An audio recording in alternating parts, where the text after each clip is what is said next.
지금 이 정도로 하면 어떨까 싶은데 어떻게 괜찮습니까? 예, 마이크가 없으면 또 녹화가 잘 안 된다고 해서 그렇게 절충을 했습니다.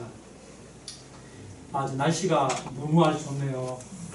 아주 햇살과 미세먼지도 거의 없는 것 같고 아주 정말 감사합니다. 이런 좋은 날에는 야외에 나가야 됩니다. 우리가 야외에 한번 시도해 봅시다. 작년에는 1년 내도록 야외를 했었는데 어제는 서울대 아침에 6시 반 일찍 그 서울대 테니스장에 가서 우리 박다희 어린이 죄송합니다. 우리 박다희 청소년을 제가 테니스를 가르쳤습니다. 박다희 저기 처음 한 거죠, 어제 그죠? 예. 근데 아주 그 학교에서 일주일에 2번 축구도 하고 또 축구를 좋아한답니다. 그래서 그런지 운동을 아주 잘하더라고요. 그래서 소망스럽게 하게 되어서 너무나 아주 감사합니다. 세안이도 초등학교 때 몇 년 해가지고 지금은 저보다 훨씬 포핸드나 아주 폼이 아주 좋습니다. 한 몇 년 지나면 이제 박다희 씨 저를 좀 도와줘야 됩니다. 우리 젊은 우리 학생들이 저희들 지금은 이제 마치 제가 섬기는 것 같지만 몇 년만 지나면 여러분들이 저를 섬기는 아주 그런 터닝 포인트가 옵니다. 그래서 저는 박다희 어린이 죄송합니다. 내가 1회부 때부터 계속 지금 같이 9년 동안 같이 있다 보니까 계속 자꾸 생각이 나셨습니다. 어쨌든 하나님께서 주신 달란트를 열심히 이렇게 개발할 수 있기를 기도합니다. 여러분들 지난 한 주 달란트 말씀에 기초해서 열심히 장사하셨습니까? 자신에게 있는 은사를 이렇게 맥시멈까지 개발하고자 하는 그런 자세가 필요합니다. 그냥 그를 묵히고 썩히는 악한 종이 아니라 그것을 우리에게 하나님께서 은사들이 있거든요. 그래서 다윗도 열심히 개발해서 그 구약의 다윗과 같은 아주 멋진 청년이 되기를 기도합니다. 우리 함께 오늘 말씀의 타이틀을 같이 읽어보죠. 시작.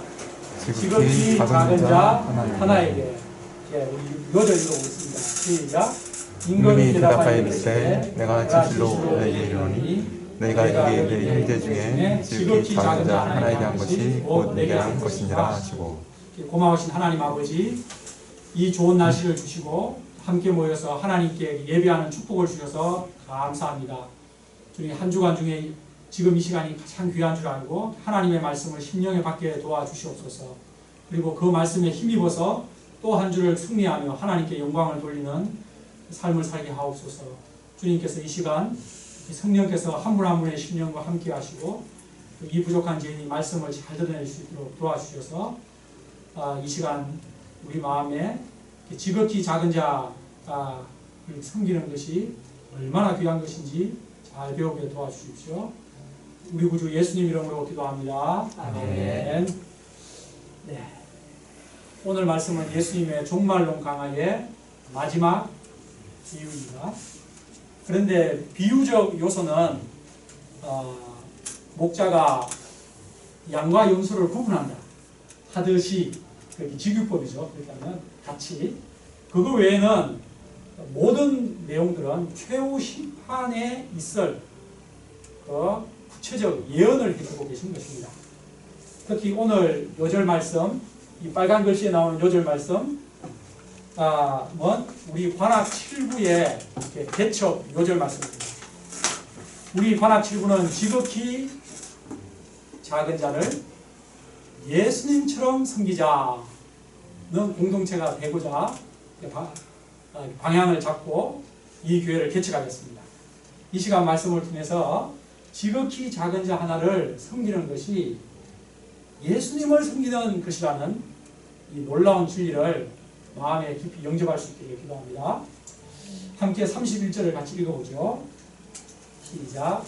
인자가 자기 영광으로 모든 천사와 함께 자기 영광의 보좌에 예수님께서 초림하셨을 때는 마국간의 아기로 초라하게 오셨지만 이제 다시 재림하실 때는 모든 천사들과 함께 영광스럽게 오십니다.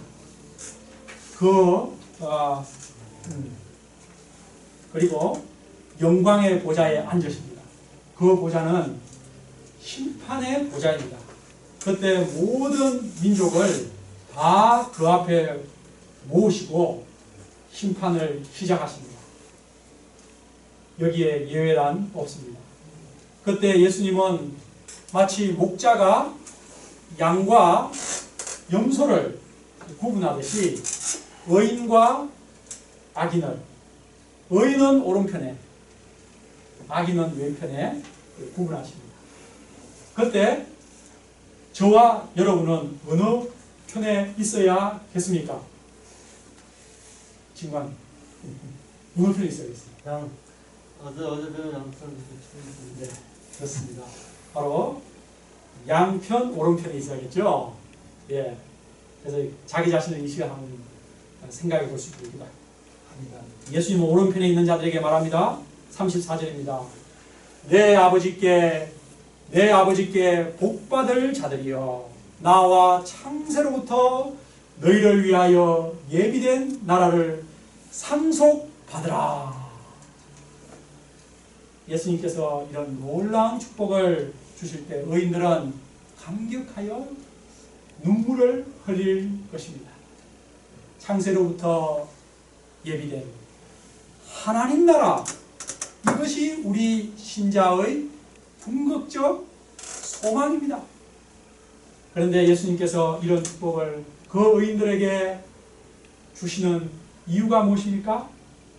35, 36절입니다.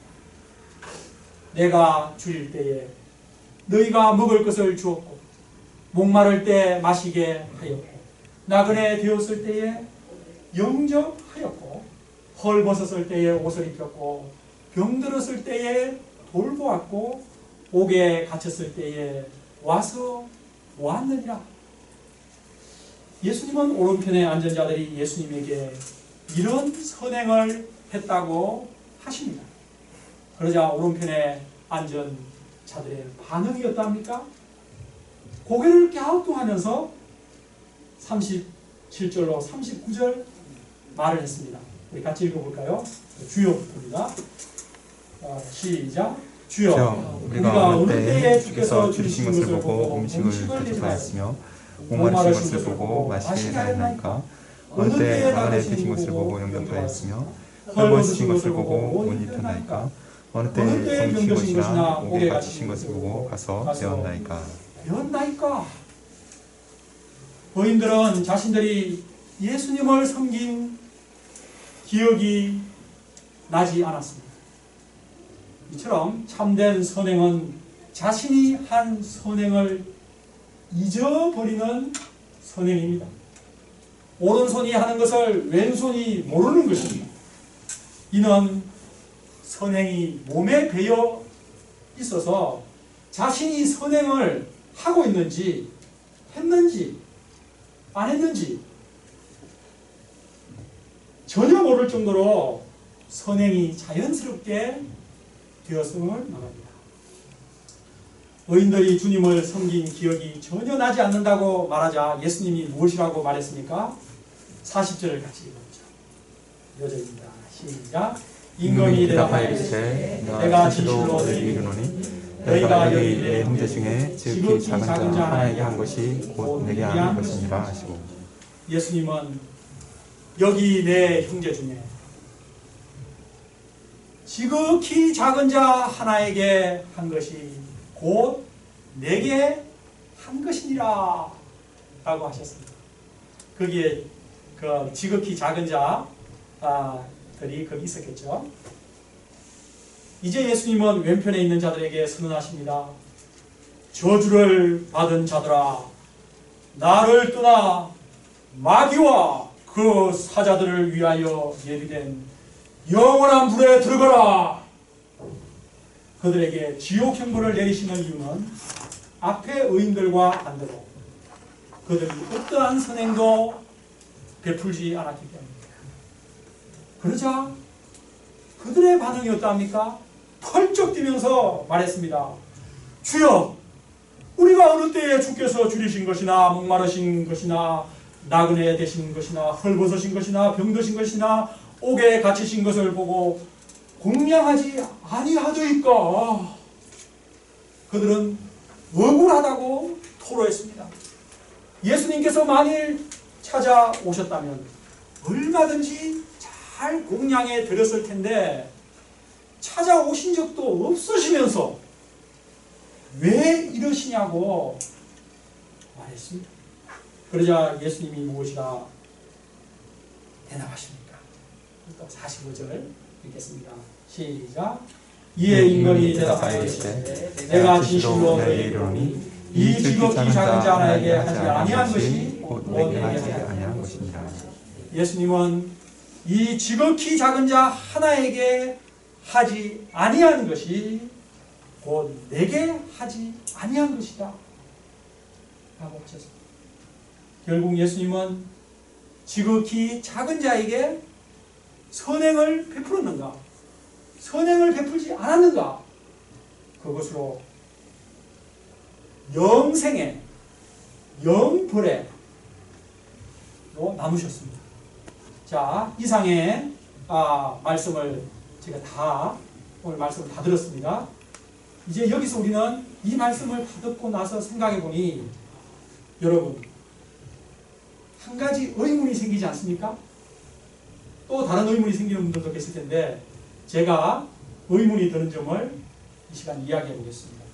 그것은 예수님의 심판 기준입니다. 영생과 영벌의 그 심판의 기준이 선행을 했는가 하지 않았는가 에 달려있는 말씀처럼 보이지 않습니까? 친구야 그렇잖아요? 그죠? 오른쪽은 선행을 행했고 왼편은 선행을 행하지 않았고 만약 그렇다면 지금까지 우리가 알고 있는 믿음으로 구원을 받는다 이 기독교의 진리와 어긋나는 것처럼 느껴지지 않습니까? 기독교 진리는 오직 믿음으로 sola fide only by grace by faith 또 오직 은혜로 아무 자격 없지만 오직 그 은혜로 구원받는 것이 기독교의 핵심 진리입니다. 그것을 한자 단어로 뭐라 그러죠? 모니카 선생님 이렇게 한자 4개로 되어 있는데 믿음으로 의롭다함을 받는다. 이신칭의. 예. 이거 풀어주니까 그대로 그 한자로. 예. 그리고 이신칭의. 예. 그 한자로 제가 좀 약간 여기에 써왔으면 좋은데, 믿음으로써 의롭다 칭함받는다. 또는 이제 칭자 대신에 덕. 그래서 이신덕의. 예. 믿음으로 의롭다함을 덕 얻는다. 이렇게 하죠. 맞습니다. 예수님이 나를 구원하기 위해 십자가에 못 박혀 죽으셨다. 예수님께서 십자가에 못 박혀 죽으셨다. 나를 구원하기 위해 이 사실을 마음으로 믿고 입으로 신하면 구원을 받으리라. 로마서 10장에 잘 나와 있습니다. 자, 그렇다면 여기는 지금 오늘 본문에서는 믿는 게 아니고 선행으로 영생과 영벌의 구원을 받고 못 받는 것처럼 보이는 오늘 본문과 여러분 충돌하는 것 같지 않습니까? 어떻게 이것을 이해해야 합니까? 이 시간 잠깐 선행과 구원의 관계를 생각해 보겠습니다. 그러니까 원래는 이제 로마서적으로 보면 믿음과 구원의 관계를 생각해 볼 수가 있는데, 지금 이 말씀에서는 선행과 구원의 관계를 한번 생각해 보겠습니다. 다른 세상의 모든 종교에서는 구원이 있기 위해서는 선행이 먼저 있어야 한다, 그렇게 가르쳐 줍니다. 여러분, 다른 종교에 대해서 관심 있으면 한번 읽어보십시오. 그렇지 않은 종교가 하나도 없습니다. 기독교 빼고는 모든 종교들이 다 선행적 요소가 구원의 조건입니다. 선행이 있어야 구원으로 이어진다고 가르칩니다. 곧 행위, 구원, 선행, 구원, 자력, 구원. 자기가 선행을 하는 그 자력, 구원이죠. 구원입니다. 그러나 기독교만이 유일하게, 세상의 종교라고 하는 종교 중에 기독교만이 유일하게 그 정반대로 가르치고 있습니다. 무엇입니까? 기독교에서는 선행이 먼저가 아닙니다. 너희들은 선행을 할 자격이 없다, 이렇게 가르칩니다. 그냥 너희들은 다 죄인이기 때문에, 전적 타락한 죄인이기 때문에 선행을 할 자격도 없다는 것입니다. 그러므로 기독교에서는 구원이 있고 난 후에 진정한 선행이 뒤따라온다, 이렇게 가르치는 것입니다. 구원을 받았기 때문에, 정말 구원받은 성도가 되었기 때문에 선행을 할 수 있다, 이렇게 가르치는 것입니다. 우리 안에 구원의 은혜가 있다면 그것은 선행으로 나중에 표출된다는 것입니다. 그러니까 이제 선행은 뭐라고 할 수 있죠? 후속으로 뒤따라오는 거죠. 또 선행은 그 사람이 구원받았다는 증명이 되는 거죠. 그러지 않습니까? 하나님의 사랑을 체험하고 예수님의 십자가 대속의 은혜를 받은 그 체험, 그 구원받은 체험, 그 성도는 반드시 그가 받은 그 사랑과 그 은혜를 밖으로 표출한다. 그래서 다른 사람에게 선행을 한다는 것입니다. 이것이 아까 이신칭의 이신덕이, 이 진리로 우리가 구원받은 것입니다. 그러면 선행을 그 이후에 뒤따라서 하게 되는 것입니다. 빛과 소금이 되어라. 왜냐? 구원받았으니까. 이웃을 사랑하고 용서하라. 왜냐? 구원받았으니까. 지극히 작은 자를 불쌍히 여기고 섬겨라. 왜냐? 내가 먼저 하나님으로부터 예수님의 십자가 사랑으로 불쌍히 여김을 받은 체험을 했기 때문에. 이해가 되셨죠? 구원과 선행은 따로 분리된 것이 아닙니다. 구원받은 참 성도는 반드시 선행을 하게 되어 있습니다. 그 안에 선행이 함께 들어있는 것입니다. 구원 안에. 그래서 야고보서 2장 22절과 26절은 이렇게 말하죠. 내가 보거니와 믿음이 그의 행함과 함께, 믿음이 행함과 함께 일하고 행함으로 믿음이 온전하게 되었느니라. 증명된다는 그런 말입니다. 영혼 없는 몸이 죽은 것 같이 행함 없는 믿음은 죽은 것입니다. 이거 상당히 아주 레디컬한 말씀이거든요. 그러므로 오늘 본문 말씀은 선행으로 구원받는 진리를 가르치는 말씀이 아니라 구원받은 성도는 마땅히 지극히 작은 자를 섬기는 선행을 행한다는 진리를 가르쳐주는 것입니다.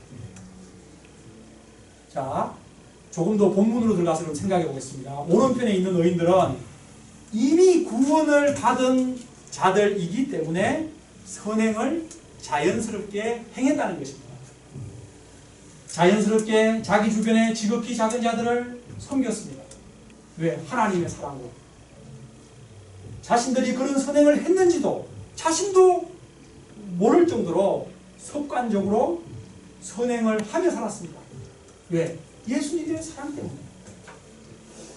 그래서 선행을 한 기억이 전혀 나지 않았던 것입니다. 왜? 그것이 너무 자연스럽게 하는 것이었기 때문입니다. 예. 마치 우리가 밥을 먹는 것이 자연스럽고 화장실 가는 것이 자연스러운 것처럼 그것을 자연스럽게 한 것입니다. 어쨌든 구원받은 참된 성도는 선행을 자연스럽게 하게 되어 있습니다. 그러므로 여러분은 자신에게 심각한 질문을 던져야 합니다. 내가 선행을 하지 않고 있다면 나의 믿음이 제대로 된 믿음인가? 구원받은 믿음인가? 심각하게 돌아보아야 하는 것입니다. 오늘날 많은 크리스찬들이 선행이 뒤따르지 않는, 오히려 선행이 비난받아 마땅한 그런 경우, 정말 그 사람이 진정한 크리스찬인가? 구원받은 정말 진정한 믿음을 가진 것인가? 돌아보아야 하는 것입니다. 교회를 출석하는 사람이 다 영생에 들어갈까요? 성경은 그렇게 말하지 않습니다. 주여 주여, 그 마태복음 7장에 나와 있지 않습니까? 주의 이름으로 이것도 하고 저것도 했나이다. 악한 자들아, 너희들 누구냐? 내가 너희를 모른다 했습니다. 예수님. 마태복음 7장 22절 3절 거기에. 자, 그럼 오늘 말씀의 요 핵심인 지극히 작은 자에 대한 말씀으로 들어가 보겠습니다. 40절과 45절이 같은 내용이지요. 우리 그 부분을 다시 한번 보겠습니다. 너희가 여기 내 형제 중에 지극히 작은 자 하나에게 한 것이 곧 내게 한 것이다. 45절, 이 지극히 작은 자 하나에게 하지 아니한 것이 내게 하지 아니한 것이니라. 예. 똑같은 내용을 이제 반대로 말씀하신 것이죠. 예수님은 지극히 작은 자 하나에게 한 것이 예수님에게 한 것이고, 하지 아니한 것이 예수님에게 하지 아니한 것이라고 했습니다. 여기서 지극히 작은 자는 그럼 누구를 말하는 것입니까? 어떤 사람을 말하는 것입니까? 한마디로 말씀 그대로 지극히 작은 자입니다. 현대어 성경을 읽어보니까 이렇게 나와요. 아주 보잘것없는 자들이라고 되어 있습니다. 우리나라에서 주로 말하는 힘없고 돈 없고 빽 없는 사람을 말하죠. 사회적 약자들, 장애인들, 고아와 과부, 가난하고 불우한 이웃들, 외국에서 온 노동자들, 탈북민들, 그 지극히 작은 자들입니다. 대표적인, 한마디로 무시받고 업신여김 받는, 요즘 사용되는 단어로 루즈들, 예. 그들을 한마디로 말하면 이렇습니다. 그들은 도와줘봤자 다시 갚을 능력이 없는 자. 우리는 누군가를 도울 때 조건적인 생각을 하지 않습니까? 내가 도와주는 만큼 보상이 그걸 기대합니다. give and take 식의 우리는 생각에 물들어 있기 때문입니다. 도와줘봤자 아무것도 돌아오는 것이 없는 사람, 돕기가 끊어집니다. 그리고 심지어는 도와주면 계속해서 더 도와줘야 되는, 밑 빠진 독에 물 붓는 그런 사람 도와주고 싶습니까? 도와주면 뭔가 이렇게 페이백 와야죠. 예. 그러나 예수님은 그런 선행이야말로 진정한 선행이라고 말씀하셨습니다. 누가복음 14장 12절로 14절입니다. 네가 점심이나 저녁이나 베풀거든 벗이나 형제나 친척이나 부한 이웃을 청하지 말라. 두렵건대 그 사람들이 너를 도로 청하여 네게 가품이 될까 하노라. 잔치를 베풀거든 차라리 가난한 자들과 몸 불편한 자들과 저는 자들과 맹인들을 청하라. 그리하면 그들이 갚을 것이 없으므로 내게 복이 되리니 이는 의인들의 부활 시에 네가 갚음을 받겠음이니라. 예수님은 우리들이 순수한 마음으로 지극히 작은 자를 돕기를 원하시는 것입니다. 여러분들은 이렇게 순수한 마음으로 돕는 것에 대해서 어떻게 생각하십니까? 대가를 기대하면서 돕는 것. 그것은 별로 어렵지는 않죠. 예. 순수하게 돕는 것은 정말 힘든 것입니다. 예. 저는 예수님께서 지극히 작은 자나에게 한 것이 곧 내게 한 것이라. 또 지극히 작은 자나에게 하지 아니한 것이 내게 하지 아니한 것이라. 이 말씀을 통해서 예수님이 자신을 동일시하고 있다는 것을 알게 되었습니다. 곧 자신을 누구와 동일시하죠? 지극히 작은 자와 예수님이 자기를 동일시하고 있어요. 예. 저는 여기에 대해서 깜짝 놀라게 됐습니다. 예수님은 지극히 작은 자를 마치 자기 신체 일부처럼 동일시하고 계십니다. 그래서 지극히 작은 자에게 베푸는 선행을 자신에게 선행을 베푸는 것처럼 고맙게 여기신다고 하셨습니다. 제가 예를 한번 생각해 봤는데, 제 아내는 고혈압이 있거든요. 근데 이제 고혈압 때문에 제 아내가 여기 이제 오늘 예배 끝나고 이게 나가다가 길에서 푹 쓰러졌어요.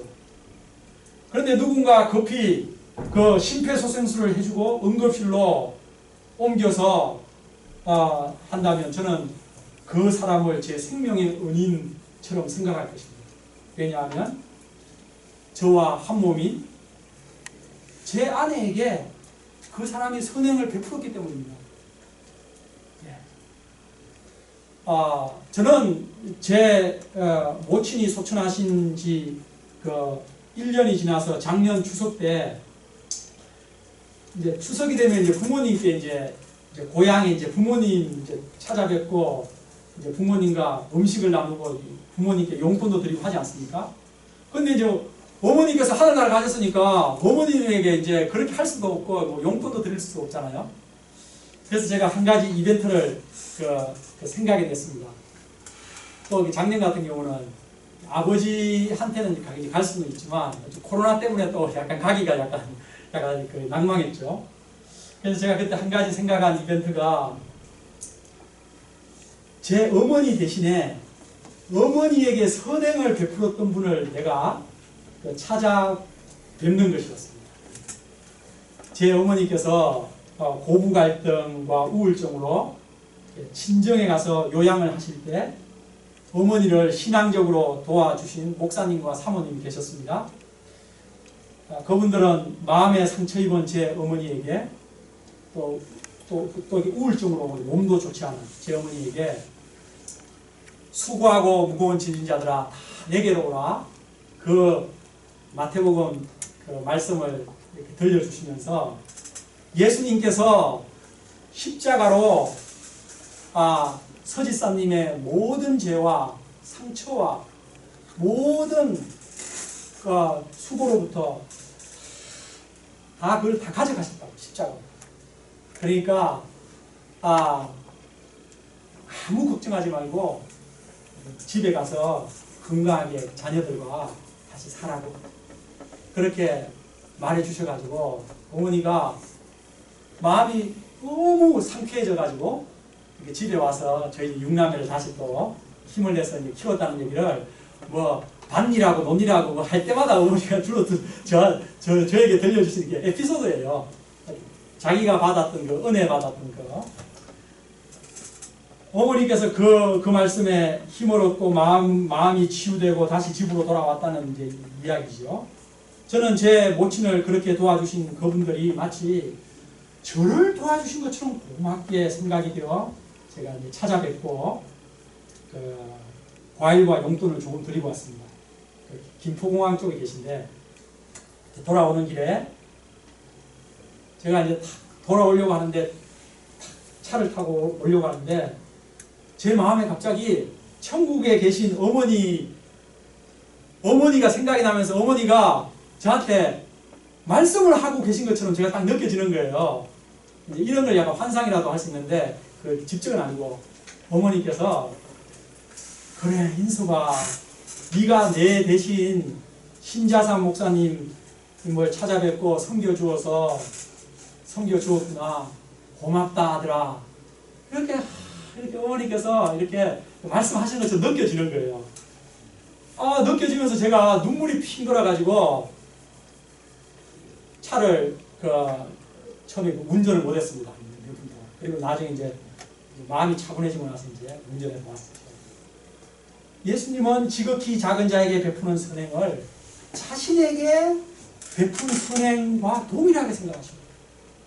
예수님의 제자라는 이유로 지극히 작은 자에게 냉수 한 그릇이라도 주는 자는 결단코 그 상을 잃지 아니하리라 고 말씀하셨습니다. 그러므로 우리는 나의 주변에 지극히 작은 자들을 어떻게 대해야겠습니까? 예수님을 대하듯이 대해야 하는 것입니다. 내가 내 주변에 지극히 작은 자를 섬기면 바로 그것이 예수님을 섬기는 것입니다. 예수님은 우리 주변에 지극히 작은 자의 모습으로 우리들에게 종종 찾아오십니다. 이번 주에도 찾아오실 겁니다. 우리가 예수님을 잘 알아보고 우리가 예수님을 영접하고 섬길 수 있기를 기도합니다.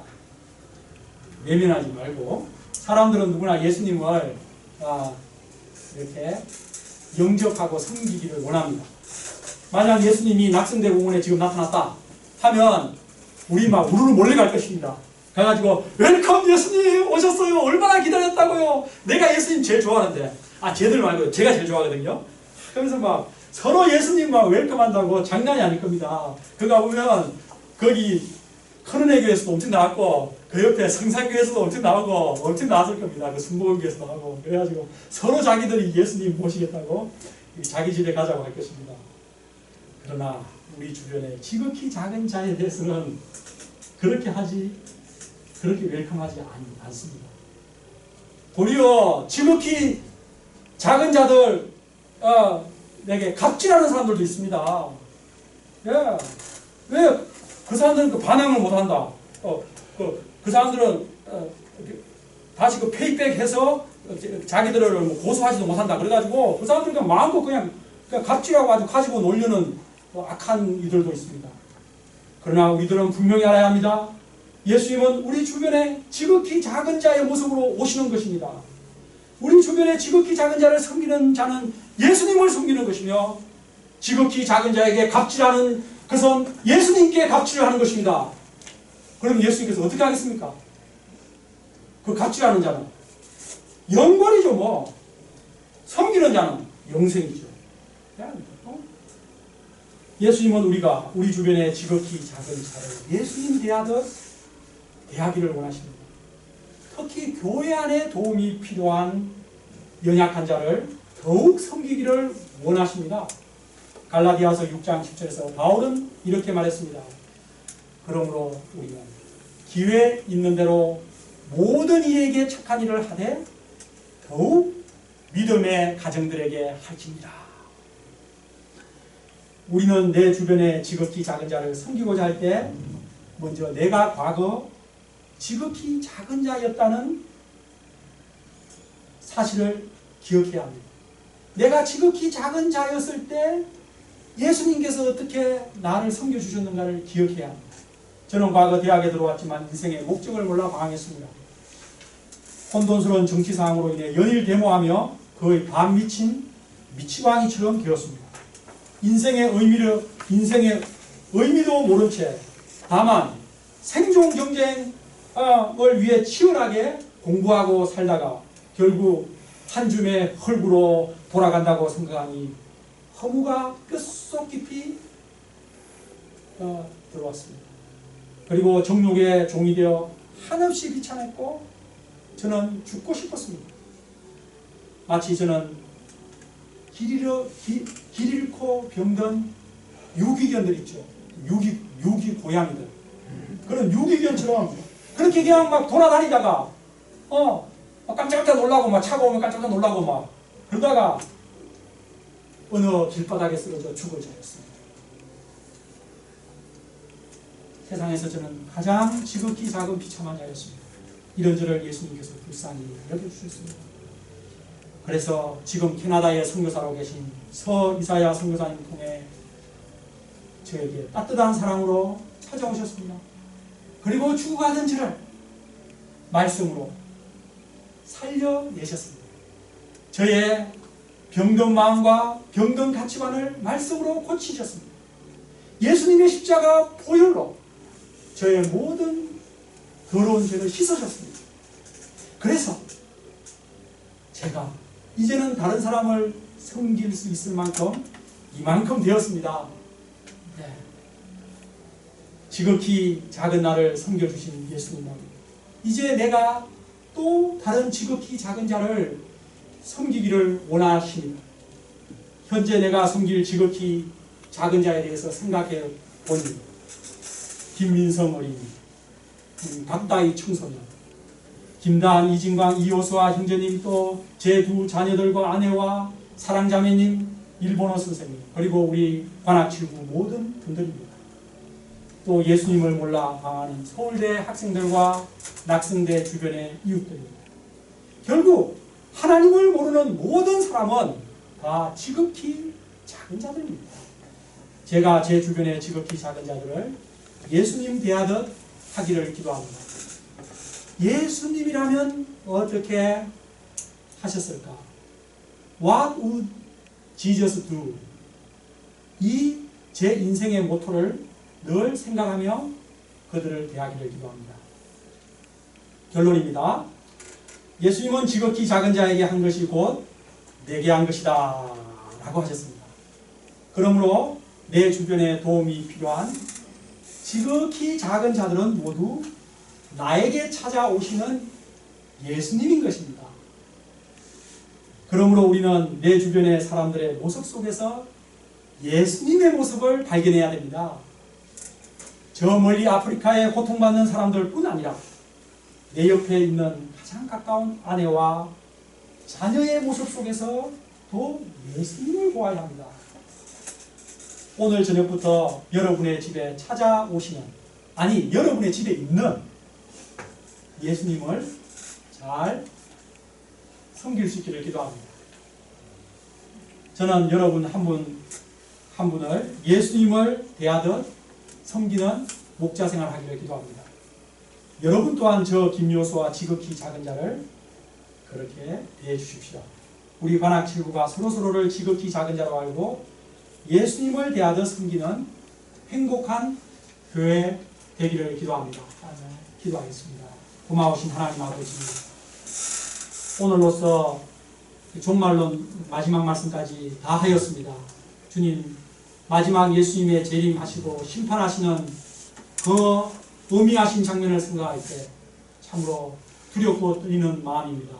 주님, 오른편 영생이냐 왼편 영벌이냐, 이 엄중한 주님 다가올 이 현실 앞에 나 자신의 삶을 돌아보게 하여 주시옵소서.